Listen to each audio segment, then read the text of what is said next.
Hello, this is Kelly Gatewood, and this is my Modular 10 about helping students realize their learning norms. We are going to talk about 10 norms today that students say they wish schools had when they focused on assignments and stuff for kids. We're going to talk about relationships, relevance, timing, play, practice, choice, authenticity, challenge, application, and then my conclusion of this assignment. So the first one we're going to talk about is relationships.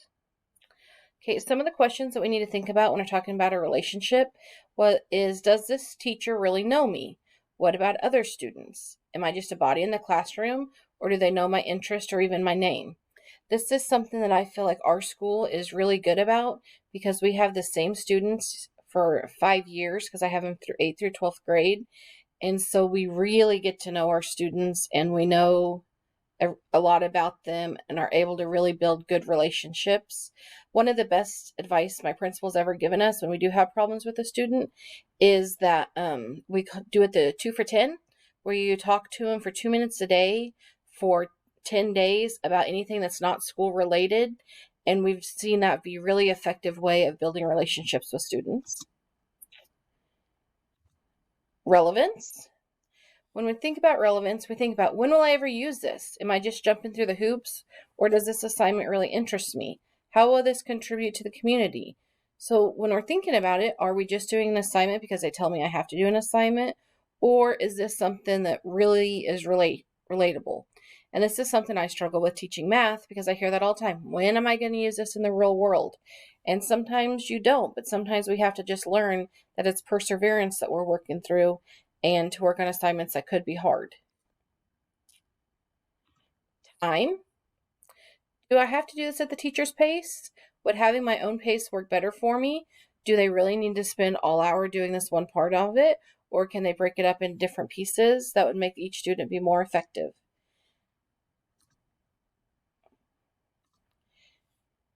Timing. Do you have to have the assignments in the sequence that the teacher gives to the students? Or would their order be better?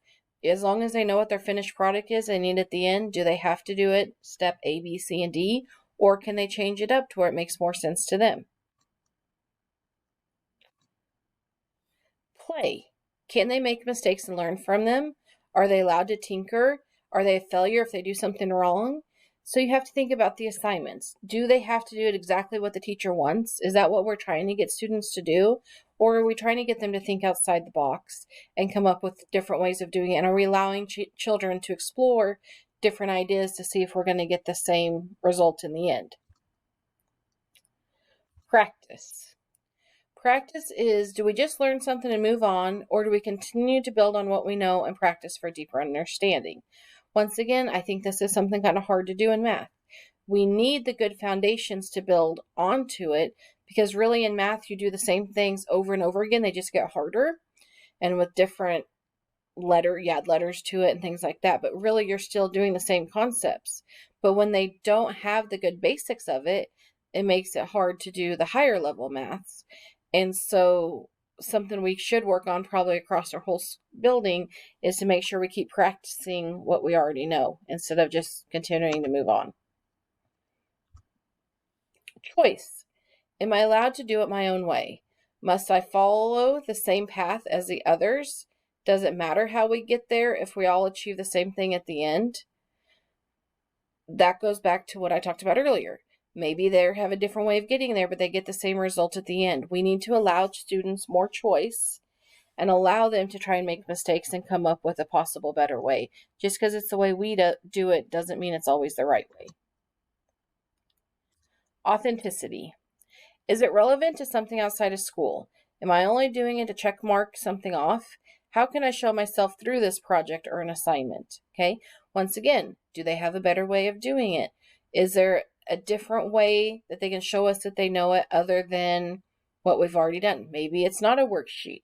Maybe it's you build a project and you show how it's going to relate to the real world and it'll seem more authentic to them and they're going to want to spend more time doing it.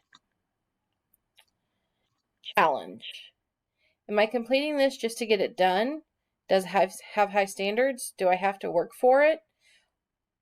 Or is it something that I can just do? And then finally, application. it's always good to challenge our students, especially some of our upper students that aren't challenged very often. When they do get challenged, it's really hard for them to continue on and persevere through it because they're so used to everything coming easy, that we need to make sure when we're doing assignments that we are making sure we're challenging all of our students and that they're just not hurrying to get it done so they can say they have it done, that they really understand what we're trying to get out of our assignments with them.